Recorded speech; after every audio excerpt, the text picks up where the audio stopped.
The initial position in freestyle is on the breast, with both arms stretched to the front and the legs extended to the back. Arm movement. The arm movement in freestyle is alternating, i.e., while one arm is pulling/pushing, the other arm is recovering. The arm strokes also provide most of the forward movement in freestyle. The move can be separated into three parts: the pull, the push, and the recovery. From the initial position, the arm sinks slightly lower and the palm of the hand turns 45 degrees with the thumb side of the palm towards the bottom. This is called catching the water and is in preparation for the pull. It also gives the muscles a brief rest during swimming. The pull movement follows a semicircle with the elbow higher than the hand and the hand pointing towards the body center and downward. The semicircle ends in front of the chest at the beginning of the rib cage. The push pushes the palm backward through the water underneath the body at the beginning and at the side of the body at the end of the push. The movement increases speed throughout the pull-push phase until the hand is moving at its greatest speed shortly before the end of the push. Sometime after the beginning of the recovery of the one arm, the other arm begins its pull. The recovery moves the elbow in a semicircle in a vertical plane in the swimming direction. The lower arm and the hand are completely relaxed and hang down from the elbow close to the water surface and close to the swimmer's body. This gives the muscles a brief opportunity to rest. The beginning of the recovery looks similar to pulling the hand out of the back pocket of a pair of pants, with the small finger upwards. Further into the recovery phase, the hand movement has been compared to pulling up a center zip on a wetsuit.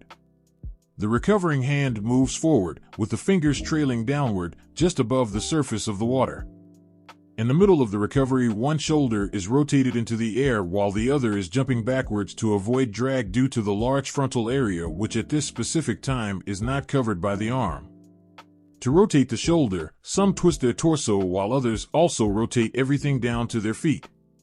Beginners often make the mistake of not relaxing the arm during the recovery and of moving the hand too high and too far away from the body, in some cases even higher than the elbow. In these cases, drag and incidental muscle effort is increased at the expense of speed.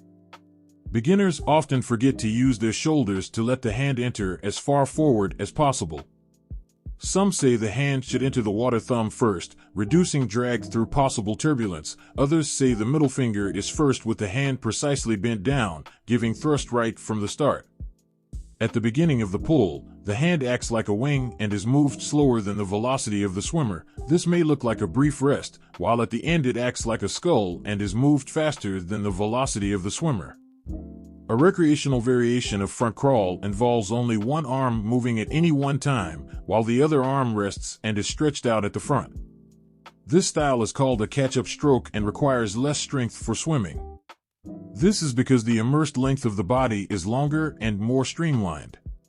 This style is slower than the regular front crawl and is rarely used competitively. However, it is often used for training purposes even by professional swimmers, as it increases the body's awareness of being streamlined in the water. Total immersion is a similar technique. The leg movement. The leg movement in freestyle is called the flutter kick.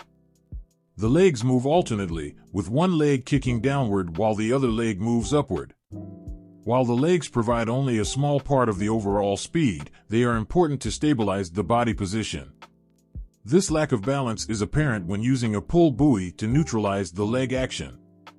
The leg in the initial position bends very slightly at the knees, and then kicks the lower leg and the foot downward, similar to kicking a football. The legs may be bent inward slightly. After the kick, the straight leg moves back up. A frequent mistake of beginners is to bend the legs too much or to kick too much out of the water. Ideally, there are 6 kicks per cycle, although it is also possible to use 4 kicks or even 2 kicks. Franziska van Almschik, for example, swims very successfully with 4 kicks per cycle. When one arm is pushed down, the opposite leg needs to do a downwards kick also to fix the body orientation, because this happens shortly after the body rotation. Alternatively, front crawl can also be swum with a butterfly kick, although this reduces the stability of the swimming position. A breaststroke kick with front crawl arms, the trudgeon, is awkward because the breathing pattern for front crawl needs a rotation, yet a breaststroke kick resists this rotation. Breathing. Normally, the face is in the water during front crawl with eyes looking at the lower part of the wall in front of the pool, with the waterline between the brow line and the hairline. Yet, currently, many are debating whether the head should be kept down too. Breaths are taken through the mouth by turning the head to the side of a recovering arm at the beginning of the recovery and breathing in the triangle between the upper arm, lower arm, and the waterline. The swimmer's forward movement will cause a bow wave with a trough in the water surface near the ears. After turning the head, a breath can be taken in this trough without the need to move the mouth above the average water surface. A thin film of water running down the head can be blown away just before the intake. The head is rotated back at the end of the recovery and points down and forward again when the recovered hand enters the water. The swimmer breathes out through mouth and nose until the next breath. Breathing out through the nose prevents water from entering the nose. Standard swimming calls for one breath every third arm recovery, i.e., every 1.5 cycles, alternating the sides for breathing. Some swimmers instead take a breath every cycle, i.e., every second arm recovery, breathing always to the same side. Since breathing slightly reduces the speed, most competition swimmers breathe every 1.5 cycles. Swimmers sprinting the last few meters of a longer distance may breathe even less, and sprint swimmers rarely breathe at all. E.g., in a short course 50m race, most competitors prefer to breathe only 3 times for the whole race, once on the first 25 and twice on the final 25 after the flip turn. In water polo, sometimes the head is kept out of the water completely for better visibility and easier breathing, at the price of a much steeper body position and higher drag. Body movement. The body rolls about its long axis with every arm stroke such that the shoulder of the recovering arm is higher than the shoulder of the pushing/pulling arm. This makes the recovery much easier and reduces the need to turn the head to breathe.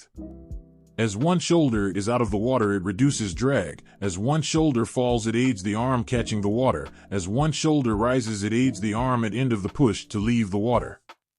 Side-to-side movement is kept to a minimum. One of the main functions of the leg kick is to maintain the line of the body. Start. The start is the regular start for swimming.